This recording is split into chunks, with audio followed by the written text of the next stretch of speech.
You're a little brat. You are a squirmy little brat. Oh my goodness. How come you're being such a squirmy little brat, huh? What are you barking at? What are you barking at? Why are you being such a little turd? Huh? Why are you being such a turd? Yeah, I know. There's a doggy out there, but unlike you, that dog is minding their own business. And I highly advise you do that too. Okay, bye.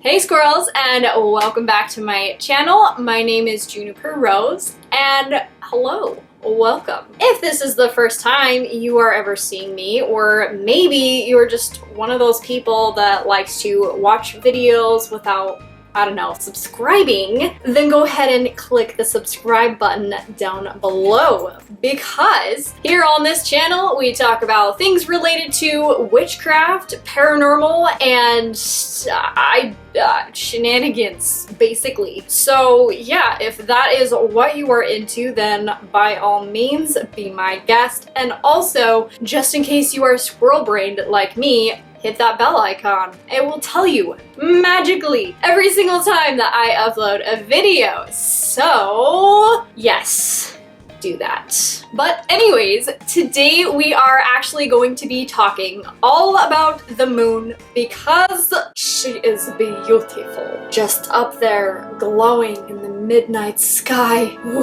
We're done. Clearly, I love the moon. Anyways, so before I ramble on about something else nonsensical and stupid and probably squirrely that you didn't ask for, let's jump right on into today's video. But before we get started, go ahead, grab your coffee, your tea, your mashed potatoes, and let's get on into it before I ramble about something ridiculous again. Okay, so first, let's get all sciencey and stuff. I did not pay attention to anything in high school, clearly. So I hope that some of this makes sense. If you're anything like me, you did not pay attention to anything in school and probably missed everything to do with the moon except for the fact that she affects the tides. But oh, my squirrels, she does so much more than that. So naturally, once I got into witchcraft and realized how much of an effect the moon has on us even in our day-to-day life, like my mind was seriously just kapoof. My mind was absolutely blown. Okay, so sciencey tidbitty fact thingy number one. The moon is actually only half of the size of the sun, but since she is so much closer to planet Earth than the sun is, she has a huge influence over things here on Earth. First of all, obviously, probably the only bit of sciencey moon learning information that actually stuck, her biggest influence is over the tides of the ocean because of her gravitational pull. Her gravitational pull does affect us here on Earth, again because of her proximity to our planet. Obviously, she's also responsible for, you know, providing a little bit of light during the nighttime, like duh. So sciencey tidbit number two. So this is something that I found incredibly fascinating and yet again mind-blowing. Like, we're just blowing minds all over the fucking place today, but it's fine. Hopefully my head will still be attached to my body at the end of this video. If not, oops. But anyways, sciencey tidbit number two. So because of the moon's gravitational pull on Earth, she actually slows down the rotation of the Earth quite significantly. If it weren't for the moon's existence, our typical day, depending on where we are located on planet Earth, would actually only last about 6 to 12 hours. Our entire concept of time would be completely fucked up. Like, everything would just go by so fast and time basically would just be obsolete. So she slows things down a bit so that we can actually, you know, thrive and survive and have a decent amount of daylight each day, which is crazy. And sciencey tidbit number 3. This one was really trippy to me, as was everything else, but this one in particular was quite trippy because there is actually scientific evidence that proves that the moon affects our mood. And honestly, any individual out there with a uterus can vouch for this, because some of us during the full moon go absolutely batshit crazy. Like, I'm not even kidding.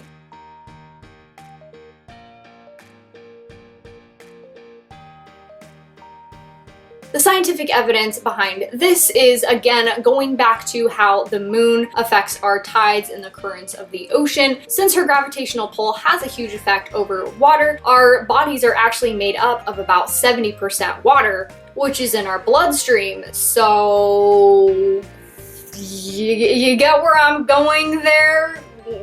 Yeah, she can affect our moods. So, anyways, we are all familiar with the fact that the moon goes through 8 different lunar phases or cycles. So let's go ahead and talk about some of the magical energies associated with each phase of the moon, as well as how we can best work with these magical energies in our practice. So as I mentioned like 2 seconds ago, I don't know why I feel the need to retort myself, but the moon has 8 different lunar cycles that have a different magical energy that corresponds with each. And this actually has a huge impact over our practices. So let's go ahead and talk about the first phase. So the first phase we are going to talk about today is the one that we are obviously most familiar with, and that is the full moon. There are actually 13 full moons a year, and the 13th full moon is a bit variable. So whenever that happens, she is called the blue moon. When the moon is full, she is at her absolute brightest. Now, we're all familiar with how the moon corresponds with more of the mysterious sides of ourselves. So this would be our unconscious or our subconscious, basically our emotions, things that we have just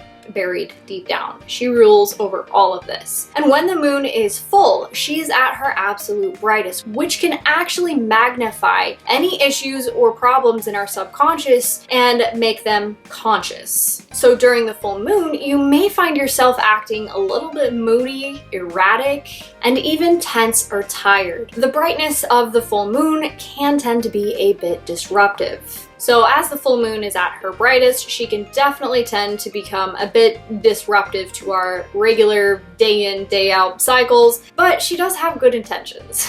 Now, during the time of the full moon, this is a great time to release. So releasing old emotions or baggage, old belief systems, and really work on reprogramming yourself to a higher vibration, and also working on past traumas. Spells involving release and protection are going to be most effective during the full moon. And also, since the moon is at her brightest, this is an excellent time for divination. But the most important thing to remember, especially on the full moon, is to take care of your emotional self. Next, let's go ahead and talk about the waning moon. There are 3 different phases that happen during the waning cycle. So we've got a waning gibbous when the moon is at 3/4. We've got a half moon, and then we've got a waning crescent moon.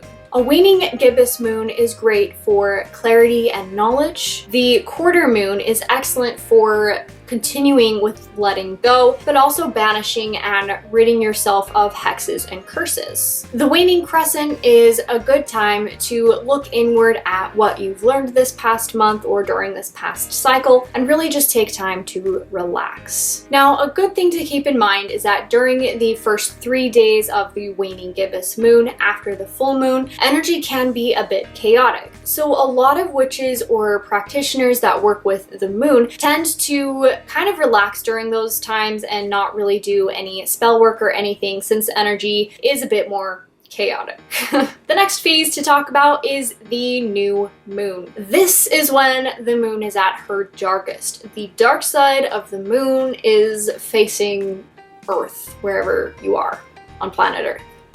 it's facing you. But you can't really see it because the light of the sun is on the complete opposite end of the moon. So this is actually a great time for new beginnings and renewal. Regeneration, starting new projects, regrowth, blessings, and attracting things that you want towards you. This is also a great time for new ventures, whether it's a new travel adventure or business venture or a venture outside of your house if you haven't left in the last 3 months.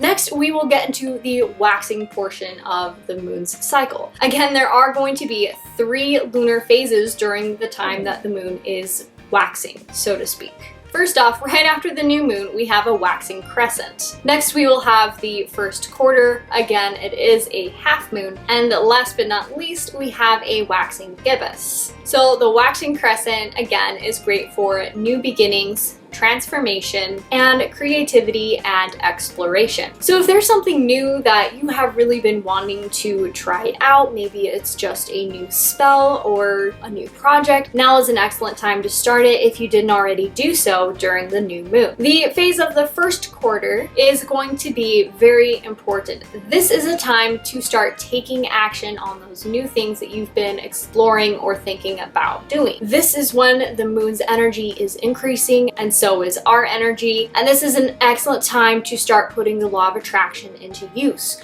drawing things in towards you that you wish to have in your life. Now, the waxing gibbous is going to be a time to continue that development that you've been working towards ever since the new moon. This is a time to really move forward and do some positive affirmations. So if you started reprogramming yourself for a different mindset or anything like that, now is a really good time to make sure that you are having positive affirmations and that you are reinforcing that higher vibrational energy that you invited into your life. And of course, as always, this is a good time to continue with spells of blessings, again, attracting things towards you, new habits, ventures, projects, creativity, and most importantly, putting all of your thoughts and ideas into a course of action.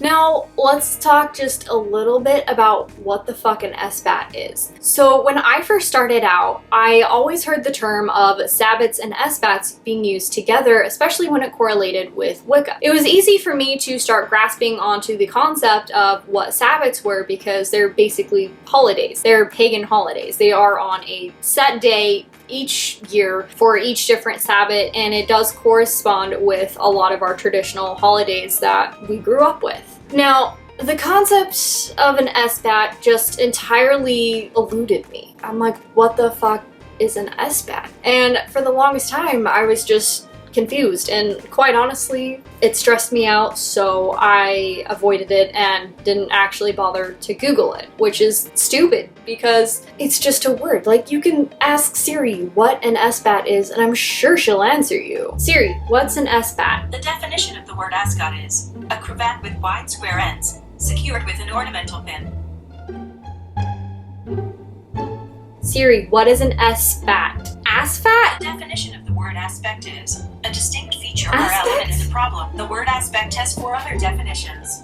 Well, clearly, Siri has no idea what she's talking about. But I'll go ahead and clear up what an Esbat is for you right now. So hopefully, if you were confused like I was, we will be in the realm of knowledge and understanding together. An Esbat is a lot simpler than I initially thought that it would be. An Esbat is the term used for a ritual that is performed during the full or the new moon. Like, that's it. That is literally the entire definition of that. So, I don't know. Sometimes we complicate even the most simplest of things in our minds and turn it into some big whoop-de-doo, and then we find out later how simple things actually really are. Like, which is like honestly the story of my life. So, yeah. So anyways, that is actually all that I have for you guys today, and I hope that you guys learned something new from this video. I'm not gonna lie, this is like the 3rd time I've actually filmed this video, so Basically, third time is the charm. So anyways, I really hope that you guys learned something new in today's video, and leave a comment down below. Let me know what your favorite phase of the moon is and why. If you don't want to share that, but you still want to show some support for this video and my channel, you can also leave an emoji down below. So go ahead and leave an emoji of your favorite phase of the moon. And until next time, this witch is out. Bye!